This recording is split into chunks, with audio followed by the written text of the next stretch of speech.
Good morning. Today we will discuss about the medium which is used in tissue culture or in vitro regeneration of plants. So as we discussed in our first video, the explants, which is the plant material that is used for in vitro culture, is grown in vitro in a suitable artificially prepared nutrient medium known as culture medium. It should be well defined medium. It composed of inorganic salt, an iron source, vitamin, amino acid, hormones and carbohydrate. The major components of tissue culture medium can be divided as macronutrients, which are nutrients or salt which is needed in higher amount, and it include nitrogen, phosphorus, sulfur, magnesium, calcium and sodium, and micronutrients which are nutrients or salt which is needed in little amount, which include nickel, manganese, zinc, copper and aluminium. Nitrogen should be provided as separately as nitrate or ammonium compound, and iron also as separated in chelated form, that is iron should be bounded with EDTA for the easy absorption by plants. And the major vitamins which are used in plant tissue culture is myoinositol or mesoinositol, nicotinic acid, pyridoxine, thiamine, etc. And the carbohydrate source usually used is sucrose, and the most common used amino acid is glycine. So this is the basic components of a tissue culture medium consisting of macronutrients, micronutrients, a nitrogen source, a carbon source, iron chelated usually in a chelated form as iron EDTA, vitamins which include myoinositol, nicotinic acid, pyridoxine, thiamine, and amino acid, which is the most common amino acid used, is glycine. Okay, this is the basal components of a medium, but some plants may grow in the presence of additional additives in addition to the one which we described earlier for the basal component, such as coconut. So along with this basal components such as macro, micro, vitamins, inositol, glycine, certain additives such as coconut milk, yeast extract, malt extract, potato extract, ripe tomato extract, etc. are added or needed by some plants to grow. For example, orchid culture. For orchid culture ചെയ്യണമെങ്കിൽ നമ്മൾ എപ്പോഴും അതിനകത്ത് coconut milk add ചെയ്ത് കൊടുക്കാറുണ്ട്, എന്നാലേ ഓർക്കിഡിൻ്റെ സീഡൊക്കെ germinate ചെയ്ത് കാണാറുള്ളൂ.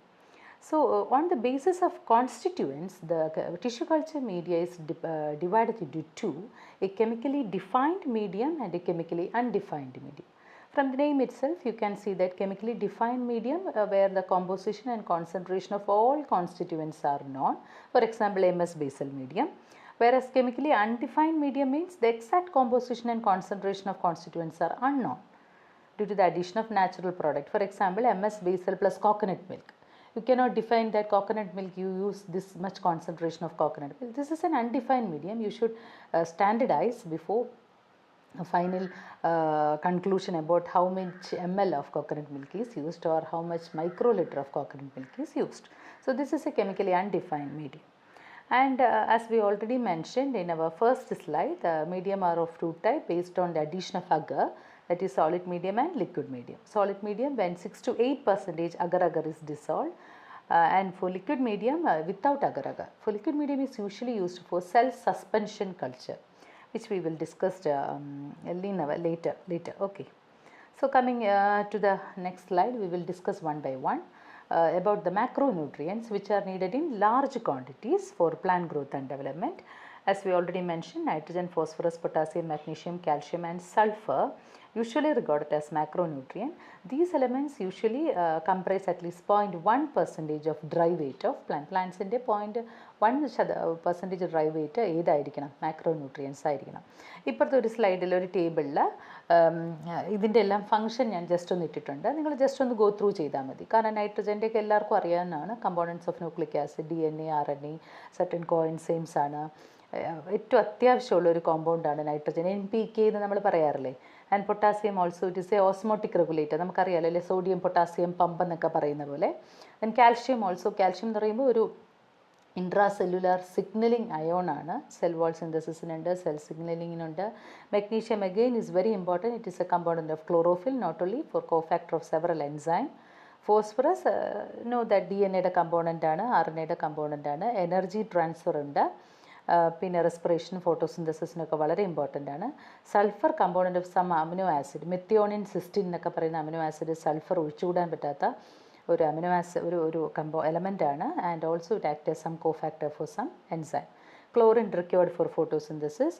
Iron electron transfer as component of cytochrome. ഇതെല്ലാം നമ്മുടെ റെസ്പിറേഷൻ ഫോട്ടോസിന്തസിസിന് വേണ്ടതാണ്. അയൺ, ക്ലോറിൻ, മാംഗനീസ് ഒക്കെ. And again molybdenum, zinc, these all are involved in chlorophyll biosynthesis or enzyme cofactor. Copper, cobalt, a component of some cyanocobalamin. It is a vitamin which is a component, main component is cobalt. Again manganese is an enzyme cofactor. And I have put a slide describing the major micronutrients such as NPK, nitrogen, potassium. Nitrogen is the most commonly supplied, as already mentioned. It is supplied as a mixture of nitrate and ammonium ion in the form of KNO3, because nitrogen ഒറ്റയ്ക്കല്ല supply ചെയ്യുന്നത്, ഒരു ammonium ഫോമിലാണ് അല്ലെങ്കിൽ nitrate അയോണിൻ്റെ ഫോമിലാണ്. KNO3 ആയിട്ടോ അല്ലെങ്കിൽ NH4NO3 ആയിട്ടായിരിക്കും മീഡിയത്തിൽ ആഡ് ചെയ്യുന്നത്, അല്ലാതെ നൈട്രജൻ ഒറ്റയ്ക്കല്ല. തിയററ്റിക്കലി അതിനൊരു അഡ്വാൻറ്റേജ് ഉണ്ട്, supplying nitrogen in the form of ammonium ions, as nitrogen must be in the reduced form to be incorporate in macro molecules. അതായത് ഹൈഡ്രജൻ ഉള്ളതുകൊണ്ട് നൈട്രജൻ എന്ത് ഫോമിലായിരിക്കും, റെഡ്യൂസ്ഡ് ഫോമിലായിരിക്കും. അതുകൊണ്ട് അമോണിയം അയണായിട്ടാണ് NH4NO3 ആയിട്ടാണ് കൂടുതലും. മീഡിയ കോമ്പോസിഷനൊക്കെ നിങ്ങൾ എടുത്ത് നോക്കുമ്പോൾ നിങ്ങൾക്ക് മനസ്സിലാവും NH4NO3 ഫോമിലാണ് നൈട്രജൻ സപ്ലൈ ചെയ്യാറ്. Okay, nitrate ions therefore need to be reduced before incorporation. അതുകൊണ്ട് റെഡ്യൂസ്ഡ് ഫോമിൽ നമ്മൾ ഡയറക്റ്റ് കൊടുത്തു കഴിഞ്ഞ് കഴിഞ്ഞാൽ എളുപ്പമാണ് NH4NO3 ആയിട്ട്. However, at high concentration, ammonium ion is very toxic to plant cell, and uptake of ammonium ion from the medium causes acidification of the medium. അതുകൊണ്ട് in order to use ammonium ion as a sole nitrogen source, the medium needs to be buffered. Using a mixture of nitrate and ammonium ions has an advantage of weakly buffering the medium, as the uptake of nitrate ion causes OH minus ion to be excreted. അതായത് OH എന്ന് പറയുമ്പോഴാണ് buffer അല്ലേ, number of hydroxyl ion plus number of proton ion, H+ ion എന്ന് പറയുന്നതാണ് buffering എന്ന് പറയുന്നത്. അപ്പോൾ എപ്പോഴും നമ്മൾ അമോണിയം ഹൈ കോൺസെൻട്രേഷനിൽ നമുക്ക് അമോണിയം കൊടുക്കാൻ പറ്റില്ല. അതുകൊണ്ടാണ് എപ്പോഴും അമോണിയത്തിനെ mixture of nitrate and ammonium KNO3 NH4NO3 ആയിട്ട് കൊടുക്കുന്നത്. അപ്പോൾ NH4NO3 OH മൈനസ് അയോണും KNO3 എപ്പോഴും നെഗറ്റീവ് അയോൺസും കൂടുതലുണ്ട്. അപ്പോൾ ഇതിൻ്റെ മിക്സ്ചർ കാരണം ഒരു ബഫറിങ് എപ്പോഴും സെല്ലിൽ കാണും. അപ്പം കൂടുതലും നമ്മുടെ എന്താവില്ല, ടോക്സിസിറ്റി, അസിഡിഫിക്കേഷൻ, കൂടുതൽ ആസിഡ് ജനറേറ്റ് ചെയ്യില്ല മീഡിയത്തിൽ. അതുകൊണ്ട് എപ്പോഴും നമ്മൾ യൂസ് ചെയ്യുന്നത് mixture of nitrate ion and ammonium ion ആയിട്ടായിരിക്കും ടിഷ്യൂ കൾച്ചർ മീഡിയത്തിൽ യൂസ് ചെയ്യുക. ഓക്കെ, ഒറ്റയ്ക്ക് യൂസ് ചെയ്താൽ ടോക്സിക് ആയതുകൊണ്ടാണ്.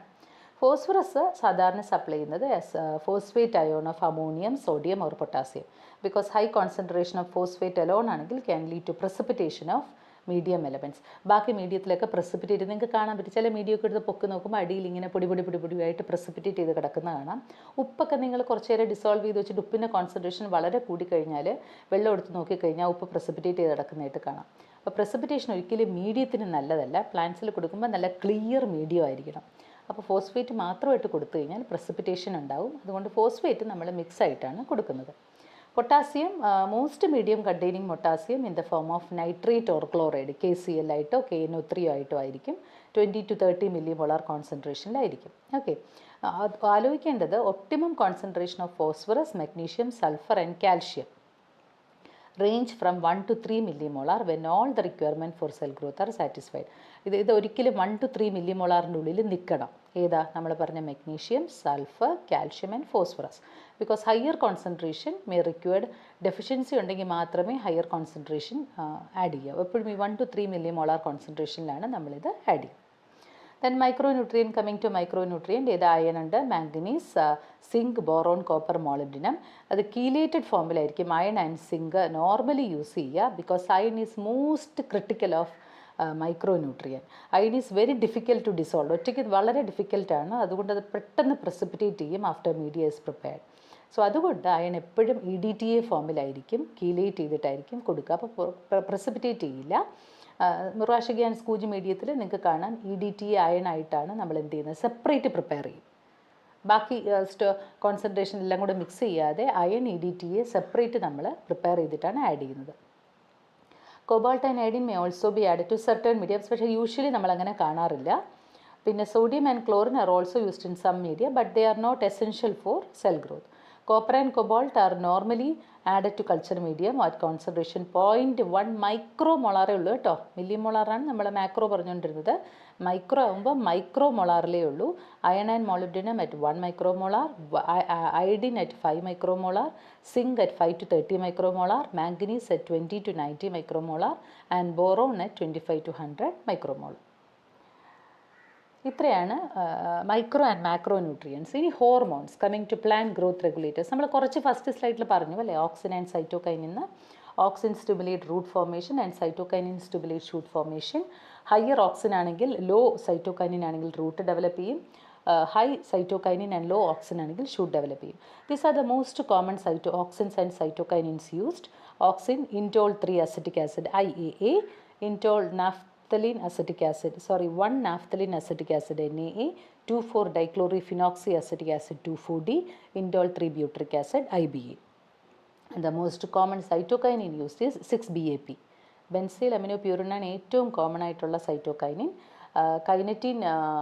കൈനറ്റിനും ചിലപ്പോൾ യൂസ് ചെയ്യാറുണ്ട്. ഇതിൽ ഇൻഡോൾ 3 അസറ്റിക് ആസിഡ് എന്ന് പറയുന്ന സാധനം, സോറി കേട്ടോ ഇതിലൊരു സ്പെല്ലിംഗ് മിസ്റ്റേക്ക് ഉണ്ടേ, ഇൻഡോൾ എന്നാണ്, INDOL 3 അസറ്റിക് ആസിഡ് എന്നാണ് കേട്ടോ. അതൊരു നാച്ചുറൽ ഓക്സിനാണ്, സിന്തറ്റിക് അല്ല, നാച്ചുറലായിട്ട് പ്ലാന്റിൽ നിന്ന് എക്സ്ട്രാക്ട് ചെയ്തതാണ്. ആ സ്പെല്ലിംഗ് ഒന്ന് തിരുത്തി നിങ്ങൾ പഠിച്ചോളൂ കേട്ടോ. And then comes to vitamins. Vitamins എല്ലാവർക്കും അറിയാം അല്ലേ, കോഫാക്ടറായിട്ട് മെറ്റബോളിക് പ്രോസസ്സിലെല്ലാം യൂസ് ചെയ്യുന്നതാണ്. മോസ്റ്റ് കോമൺ ടിഷ്യൂ കൾച്ചറിൽ യൂസ് ചെയ്യുന്നത് thiamine B1, nicotinic acid, B6 pyridoxine, myoinositol. Thiamine എല്ലാ സെൽസിനും ഗ്രോത്തിന് ആവശ്യമാണ്. തൈമിൻ്റെ കോൺസെൻട്രേഷൻ 0.1 to 10 mg/L ആണ് നമ്മൾ യൂസ് ചെയ്യുന്നത്. നിക്കോട്ടിനിക് ആസിഡും പിറിഡോക്സിനും often add to culture medium, but they are not essential for cell growth. പക്ഷേ തൈമിൻ വളരെ എസെൻഷ്യലാണ്. Nicotinic acid 0.1 to 5 mg/L, pyridoxine 0.1 to 10 mg/L നമ്മൾ ആ റേഞ്ചിലാണ് ആഡ് ചെയ്യുന്നത്. മയോഇനോസിറ്റോൾ എല്ലാത്തിലും യൂസ് ചെയ്യാറുണ്ട് കേട്ടോ. മോസ്റ്റ് കോമൺ യൂസ്ഡ് വൈറ്റമിൻ സ്റ്റോക്കാണ്.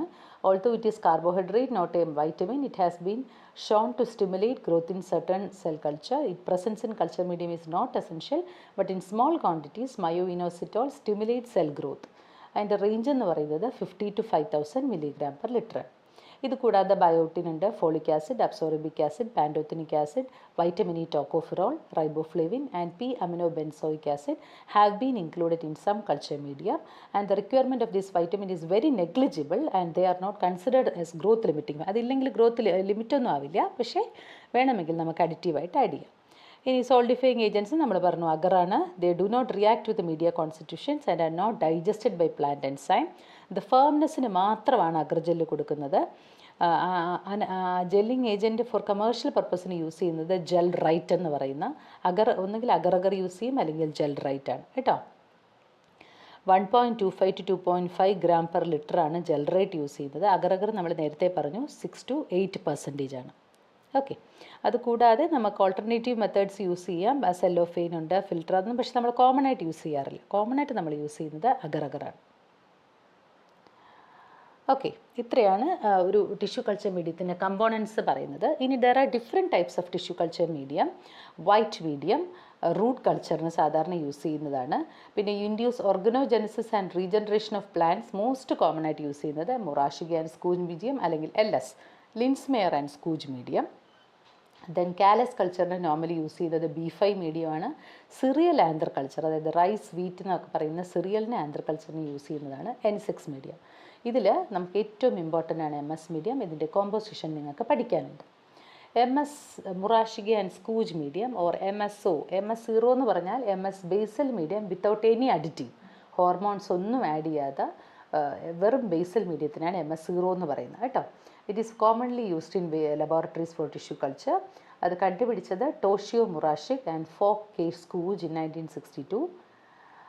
ഇതാണ് ഇതിൻ്റെ കോമ്പോസിഷൻ. ഇതിൻ്റെ കോമ്പോസിഷൻ നിങ്ങൾ എഴുതി തന്നെ പഠിച്ചിരിക്കണം. ഇത് SAക്ക് ചോദിക്കുന്നതാണ്. ഇതിൽ മാക്രോ ന്യൂട്രിയൻസ് ഉണ്ട്, മൈനർ സോൾട്ട് എന്ന് പറയുന്നത് മൈക്രോ ന്യൂട്രിയൻസ്. അയൺ സെപ്പറേറ്റ് ആയിട്ട് നമ്മൾ പറഞ്ഞു, അയൺ EDTA കണ്ടോ, അയൺ സൾഫേറ്റും ഡൈസോഡിയം EDTA ആയിട്ടാണ്. ഇത് രണ്ടും കൂടെ കീലേറ്റ് ചെയ്യുമ്പം അയൺ EDTA ഫോമിലാണ് പ്ലാന്റ്സിന് കിട്ടുക. പിന്നെ വൈറ്റമിൻസ് ഉണ്ട്, myoinositol, nicotinic acid, pyridoxine, thiamine, glycine. ഇതിൻ്റെ കോൺസെൻട്രേഷൻ പഠിച്ചേ പറ്റൂ. ഇതിൽ പഠിക്കേണ്ടത് NH4NO3യുടെ ഫൈനൽ കോൺസെൻട്രേഷനാണ് നിങ്ങൾക്ക് വേണ്ടത്. അതായത് for example ammonium nitrate 1650 mg/L വേണം കേട്ടോ. ഇതെന്താണ് ഈ 20x 200x 200x 200x എന്ന് പറയുന്നത്?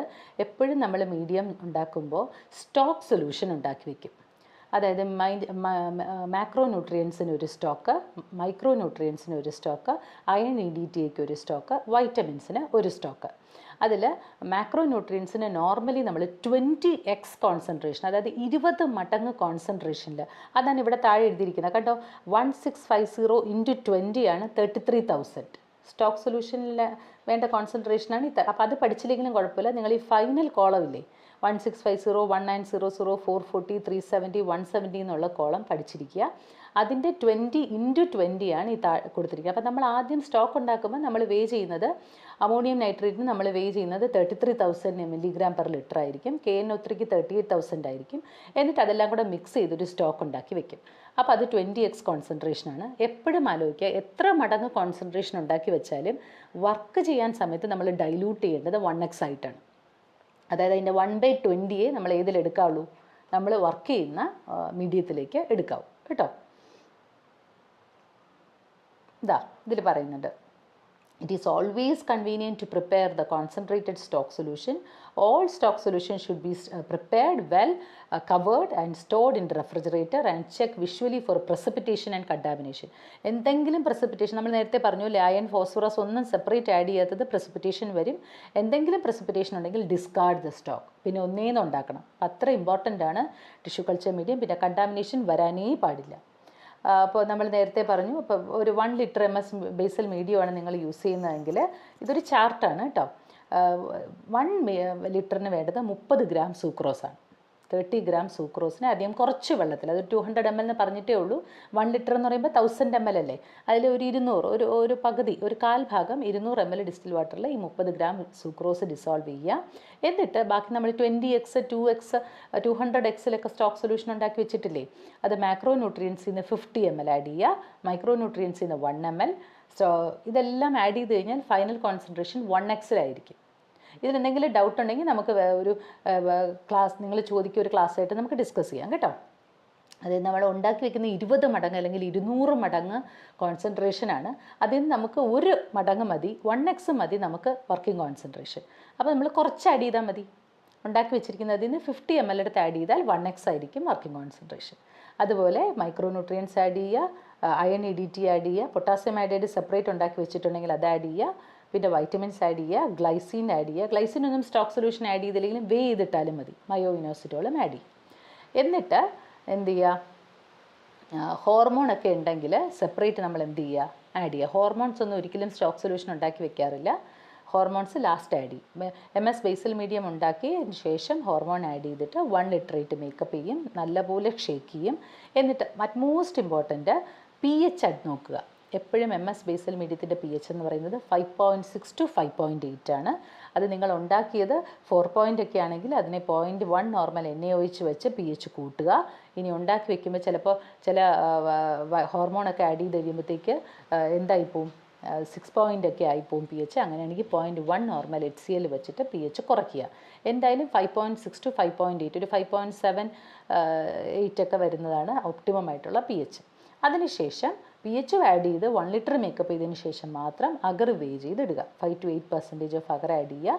എന്നിട്ട് ഒന്ന് ചൂടാക്കുക. ഓവനിലോ അല്ലെങ്കിൽ നമ്മുടെ മൈക്രോവേവ് ഓവനിലൊക്കെ വെച്ചിട്ട് ഈ അഗർ ഡിസോൾവ് ചെയ്യണ്ടേ, ഒരു 60 ഡിഗ്രിയിൽ until the agar completely dissolve. എന്നിട്ട് ഒന്ന് റൂം ടെമ്പറേച്ചറിൽ എത്തിക്കഴിയുമ്പോൾ, അത് നന്നായിട്ട് തണുത്ത് പോയാൽ അഗർ കട്ട പിടിക്കും. നമുക്ക് ടോളറബിൾ ആയിട്ടുള്ള ടെമ്പറേച്ചറിൽ എത്തിക്കഴിഞ്ഞ് കഴിഞ്ഞാൽ കൾച്ചർ മീഡിയത്തിൽ നമുക്ക് കോണിക്കൽ ഫ്ലാസ്കിലാണെങ്കിൽ 20 ml വെച്ച് ആഡ് ചെയ്യുക. ഇനി കോണിക്കൽ ഫ്ലാസ്കിലാണെങ്കിൽ 40 ml വെച്ച് ആഡ് ചെയ്യുക. ടെസ്റ്റ് ട്യൂബിലാണെങ്കിൽ 20 ml വെച്ചിട്ട് പെർ ട്യൂബ് വെച്ച് ആഡ് ചെയ്യുക. എന്നിട്ട് absorbent cotton plug, non absorbent cotton വാങ്ങിക്കാൻ കിട്ടും, അത് വെച്ച് കോട്ടൺ പ്ലഗ് ഉണ്ടാക്കുക. നോൺ അബ്സോർബൻറ്റ് യൂസ് ചെയ്യുന്നത് മോയ്സ്ചർ അബ്സോർബ് ചെയ്യാതിരിക്കാനാണ്. എന്നിട്ട് അതിൻ്റെ പുറത്ത് നമ്മുടെ കോട്ടൺ മെഷ് ക്ലോത്ത് ഇല്ലേ, അത് വെച്ച് കവർ ചെയ്തിട്ട് അതിൻ്റെ പുറത്ത് പേപ്പർ വെച്ച് കവർ ചെയ്യുക. And medium is finally ready and it should be sterilised for autoclave. മനസ്സിലായോ? ഇത്രയാണ് നമ്മുടെ എം എസ് മീഡിയം എന്ന് പറയുന്നത്. അപ്പോൾ എം എസ് മീഡിയത്തിൻ്റെ കോമ്പോസിഷൻ നിങ്ങൾ പഠിച്ചിരിക്കുക. കോമ്പോസിഷൻ ഈ ഒരു ടേബിൾ നന്നായിട്ട് പഠിക്കുക. ഇതിൽ ഫൈനൽ കോൺസെൻട്രേഷൻ mg/L ആണ് പഠിക്കേണ്ടത്. അതിൽ പൊട്ടാസ്യം അയോഡൈഡ് ഇതിൻ്റെ മൈക്രോ ന്യൂട്രിയൻസിൻ്റെ കൂടെ ഉണ്ടാക്കാം. Separate stock solution precipitation avoid ചെയ്യാനാണ് സെപ്പറേറ്റ് ആയിട്ട് സ്റ്റോക്ക് ഉണ്ടാക്കുന്നത്. പക്ഷേ നമ്മളൊക്കെ സാധാരണ ഉണ്ടാക്കുമ്പോൾ പൊട്ടാസ്യം അയോഡൈഡും ഇതിൻ്റെ കൂടെ ആഡ് ചെയ്യാറുണ്ട്. നന്നായിട്ട് ഡിസോൾവ് ചെയ്തു എന്ന് നിങ്ങൾ എൻഷുർ ചെയ്താൽ മതി. അല്ലെങ്കിൽ നമുക്ക് അപ്പോൾ അങ്ങനെ വരികയാണെങ്കിൽ ഇതിൽ stock solution of Ki1 ml എന്ന് പറയുന്നത് പറയേണ്ടി വരില്ല. ബിക്കോസ് നമ്മൾ Ki ഇതിൻ്റെ കൂടെ ആഡ് ചെയ്യല്ലേ. അപ്പോൾ ആലോചിക്കുക, ഇതിൽ മൈനർ സോൾട്ട്സ് 200x കോൺസെൻട്രേഷനാണ് എടുക്കുന്നത്. കാരണം ആലോചിച്ച് നോക്കൂ, 0.83 mg/L ആണ്. അത് വേ ചെയ്യാൻ വെയിങ് ബാലൻസിൽ പാടാണ്. അപ്പോൾ നമ്മൾ 0.83 × 20യേക്കാളും × 200 എടുക്കുകയാണെങ്കിൽ 166 mg കിട്ടും. അപ്പോൾ നമുക്ക് സിമ്പിളായിട്ട് എന്ത് ചെയ്യാൻ പറ്റും? വേ ചെയ്യാൻ പറ്റും. അതുകൊണ്ടാണ് എന്ത് ചെയ്യുന്നത്, 160 ഇത് 200x കുറച്ച് കോൺസെൻട്രേഷൻ ആയതുകൊണ്ടാണ് മൈനർ സോൾട്ടും അയണും ഒക്കെ 200x എന്ന് പറയുന്ന കോൺസെൻട്രേഷനിൽ ഉണ്ടാക്കി വയ്ക്കാറ്. പിന്നെ നമ്മളിതിൽ സാധാരണ നമ്മളൊക്കെ ചെയ്യുമ്പോൾ micro nutrients, macro nutrients, iron, EDTA ഉണ്ടാക്കി വെക്കാറുണ്ട്. പൊട്ടാസ്യം അയോഡൈഡ് ചിലപ്പോൾ സെപ്പറേറ്റ് ഉണ്ടാക്കി വെക്കാറുണ്ട്. പക്ഷേ ഒരിക്കലും വൈറ്റമിൻസിൻ്റെ കോൺസെൻട്രേഷൻ സാധാരണ ഉണ്ടാക്കി വെക്കാറില്ല. വൈറ്റമിൻസ് ആ സമയത്ത് മയോഇനോസിറ്റോളും ഈ വൈറ്റമിൻസിൻ്റെത് ഉണ്ടാക്കും. അതായത് nicotinic acid, pyridoxine, thiamine, glycine, biotin ഉണ്ടാക്കും. മയോഇനോസിറ്റോൾ സെപ്പറേറ്റ് വേ ചെയ്യാൻ ഇടാറ്. മയോഇനോസിറ്റോൾ ശരിക്കും ഒരു വൈറ്റമിൻ അല്ല. അതുകൊണ്ട് മയോഇനോസിറ്റോൾ സെപ്പറേറ്റ് ആ സമയത്ത് വേ ചെയ്തിടും. സൂക്രോസും സെപ്പറേറ്റ് വേ ചെയ്തിടും. ബാക്കിയെല്ലാം സ്റ്റോക്ക് ആഡ് ചെയ്തിടും. ഈ സ്റ്റോക്ക് ആഡ് ചെയ്യുന്ന കാരണം ഓൾറെഡി ഡിസോൾവ് ചെയ്ത് വെച്ചതല്ലേ. അപ്പോൾ നമുക്ക് ജസ്റ്റ് പിപ്പറ്റ് ഔട്ട് ചെയ്താൽ മതി. എളുപ്പമാണ് എം എസ് മീഡിയം. സ്റ്റോക്ക് ഉണ്ടാക്കി വെച്ചാൽ ഉണ്ടാക്കാം. പക്ഷേ സ്റ്റോക്ക് നമ്മൾ ഇടയ്ക്കിടയ്ക്ക് എടുത്ത് പ്രസിപ്പിറ്റേഷൻ ഉണ്ടോ എന്നുള്ളത് എൻഷുർ ചെയ്യുക. അപ്പോൾ ഈ ലാസ്റ്റ് കാണിച്ചിരിക്കുന്നത് റെഡിമെയ്ഡ് ആയിട്ട് ഇപ്പോൾ ഒരുപാട് വാങ്ങിക്കാൻ കിട്ടും. ഹൈ മീഡിയ എന്ന് പറഞ്ഞ കമ്പനിയുടെ റെഡിമെയ്ഡ് ആയിട്ട് എം എസ് മീഡിയവും പിന്നെ ഇതിനകത്ത് എം എസ് മീഡിയം ഉണ്ട്. പിന്നെ അല്ലാതെ ബയോട്ടിൻ, നിക്കോട്ടിനിക് ആസിഡ് ഇങ്ങനത്തെ പറഞ്ഞ സാധനങ്ങളൊക്കെ ഇഷ്ടംപോലെ വാങ്ങിക്കാൻ കിട്ടും. അപ്പോൾ go through the slide 2 or 3 times, study the MS medium and its composition thoroughly because it is a sure shot question for majority of essay question. So അത് നന്നായിട്ട് പഠിക്കുക. മീഡിയ കോമ്പോസിഷൻ പഠിക്കുക. ആൻഡ് നിങ്ങൾക്ക് അറിയാവുന്ന ഒരു മീഡിയയുടെ കോമ്പോസിഷൻ, അത് MS ആണ് സിലബസ് കിടക്കുന്നത്. സോ MS മീഡിയം നന്നായിട്ട് പഠിക്കുക. Okay, so thank you for watching. And if you have any doubt please feel free to ask. Thank U.